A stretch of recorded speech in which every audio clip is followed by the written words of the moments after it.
right, ready? Let's talk the human heart. So we're going to review first. We did a little bit in the introduction, so let's talk about it. Remember, the heart is the hardest working muscle in your body. Each day, your heart will beat about 100,000 times, pump about 2,000 gallons of blood, and in your lifetime, your heart will beat about 2 billion times. Well, technically over that, but let's say roughly. So your heart, okay? It is made of cardiac muscle, it pumps blood, and it maintains blood pressure. So the heart position, remember, it's between your lungs, it's behind your sternum, between your second and your sixth rib. It's tilted slightly to the left. And the part that is tilted slightly to the left, you can see it is called the apex. So the apex is the part of your heart that is tilted slightly to the left. It is about the size of your fist, and the mass is about 250 to 350 grams, which is less than a pound. So let's look at the parts of the heart. Now we're going to get into the nitty-gritty. So we're going to use this diagram for the whole class. So my suggestion, you pick this up, label it as we go. So the apex. The apex is the most inferior, so lowest, lateral, closest to the away from the midline. So here's your midline, lateral, away from the midline, and anterior toward the front. So it's tilted and kind of toward the front. It is the pointed tip of the left ventricle. It moves a lot with each heartbeat. It's like boom, boom, boom. Okay, so the heart is not just sitting still. So where is the apex? There. The atria. Atria is plural, atrium is singular. Okay, they are the top chambers. They have thin walls. There's a right side and a left side. The right side receives blood from the body. The left side receives blood from the lungs. So where is the right atrium? Remember, you are always assuming you're looking at a picture where it's an anatomical position. So you have to think about that. There's the right atrium. Where is the left atrium? Right there. All right, the ventricles. Well, they are the bottom chambers. They have thick walls, super muscular. The right ventricle pumps blood to the lungs. So think about this. This is why the ventricles have thicker walls. Okay, the atria is literally sitting on top of the ventricle. So all the atrium has to do is pump blood like downstairs. The ventricle has to pump blood like far. So either from the heart to the lungs, or in the case of the left ventricle, from the heart to the entire body. So the ventricles need to have thicker walls. So where is the right ventricle? Right there. Where is the left ventricle? Right there. And remember, the left ventricle has the thickest walls. Why? Because it has to pump blood to the whole body. The right ventricle just has to pump to the lungs, and the lungs are literally right next door to the heart. So not as far to go. The septum. The septum is like the inner wall of the heart. It separates the left side and the right side of the heart. The right side has deoxygenated blood. The left side has oxygenated blood. So we want to keep those separate. So it prevents the mixing of blood between the two sides of the heart. So the septum is the wall between the left side and the right side. It's mostly made of muscle, okay, like the rest of the heart. So where is the septum? That's that dividing right here this wall between the left side and the right side. Okay, let's talk the major vessels of the heart.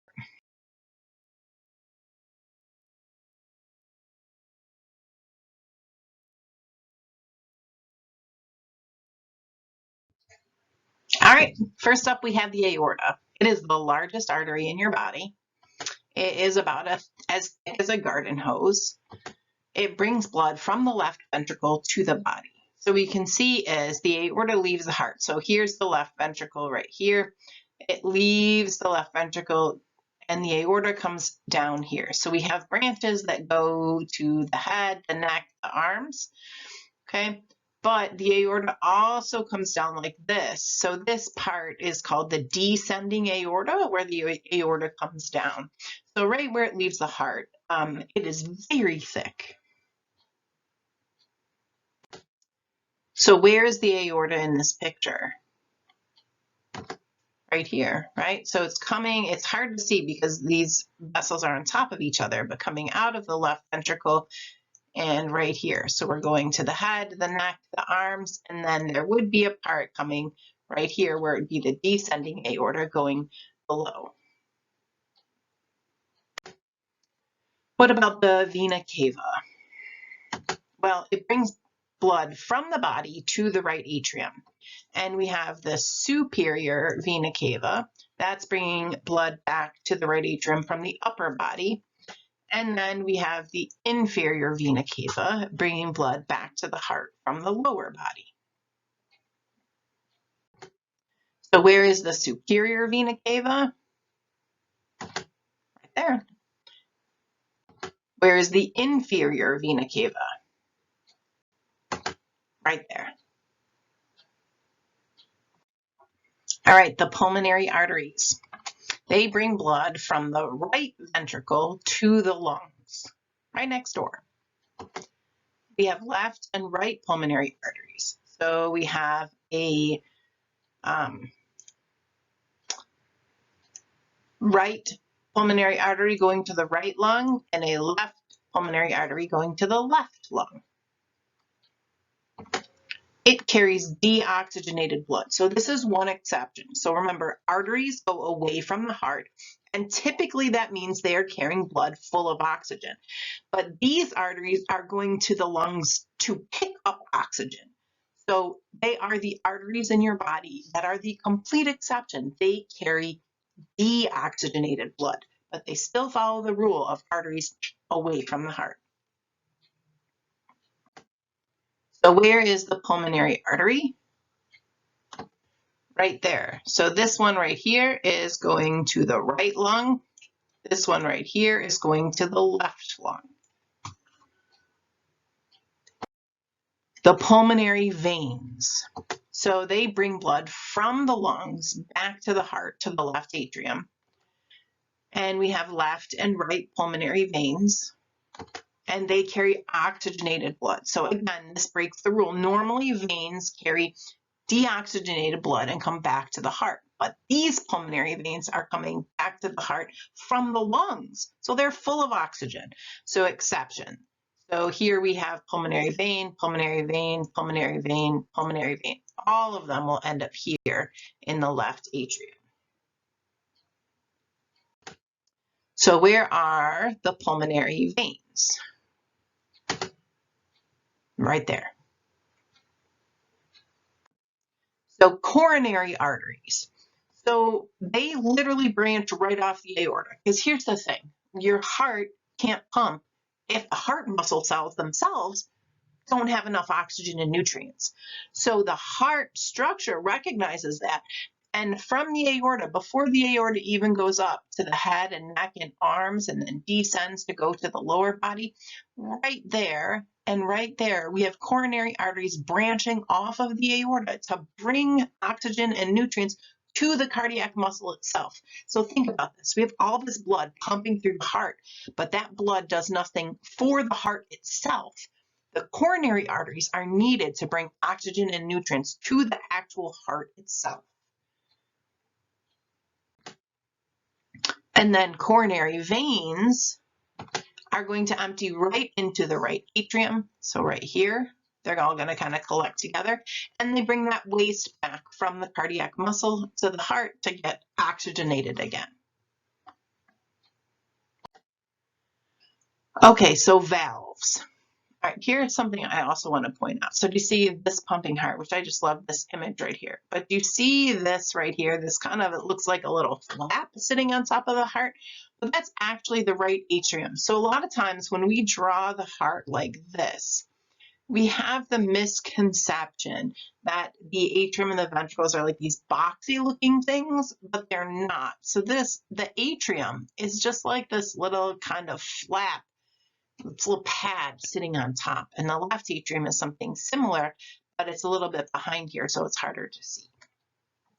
Anyway, let's talk about the valves. So the valves allow blood to flow in one direction only.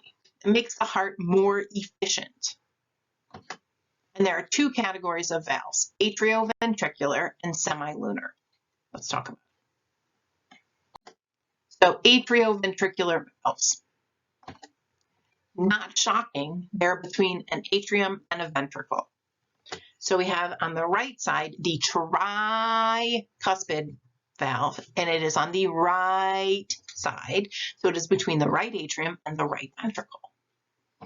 And then on the left side, we have the bicuspid valve, which is also called the mitral valve. And I remember it like this. Bi means two, so the bicuspid has two names, bicuspid and mitral. And the tricuspid is on the right side.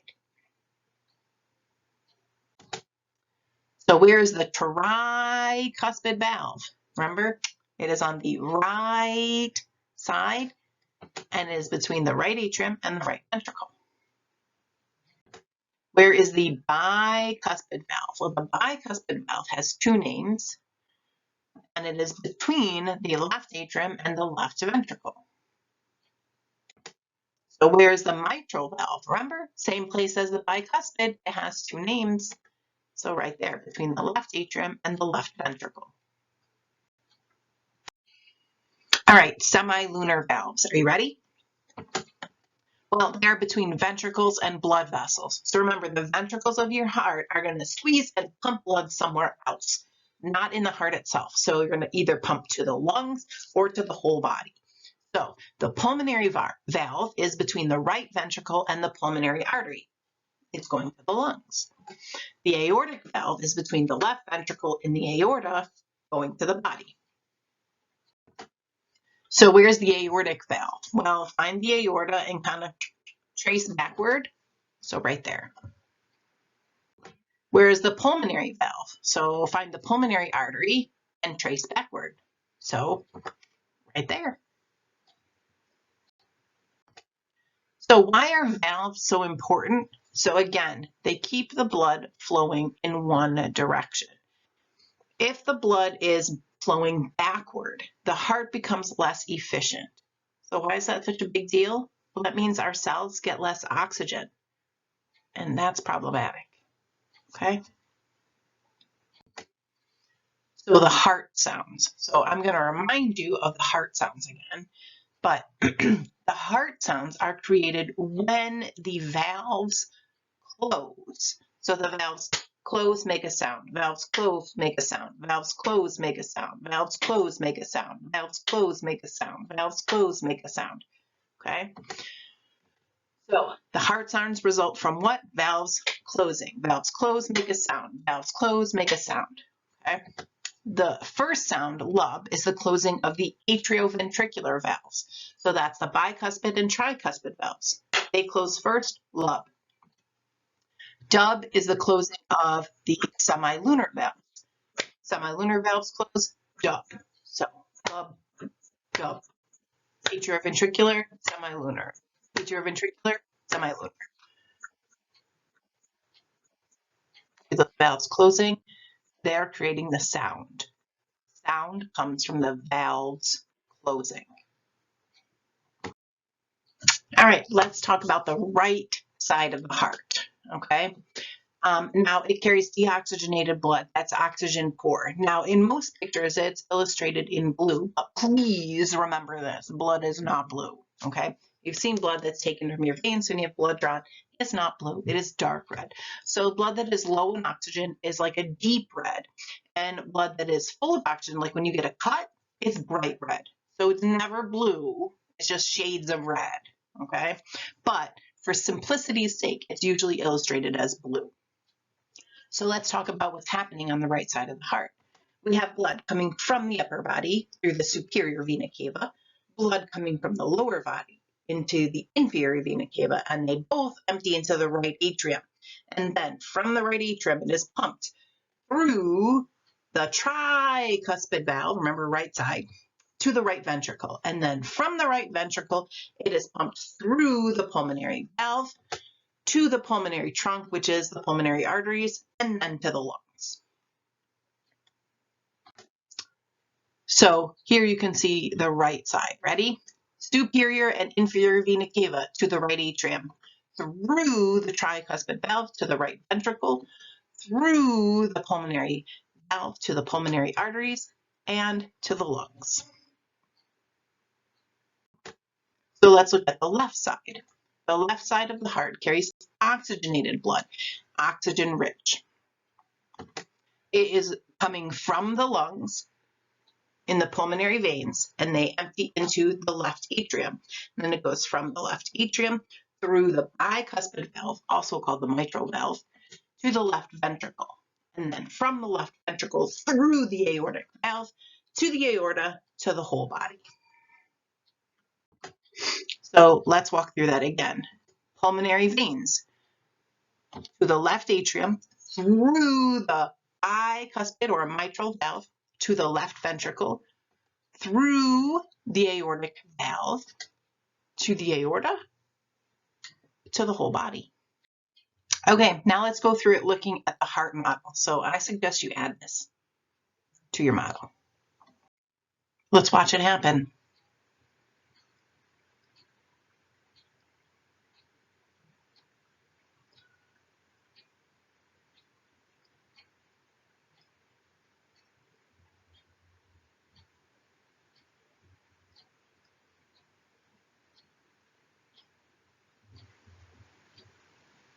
All right, makes sense?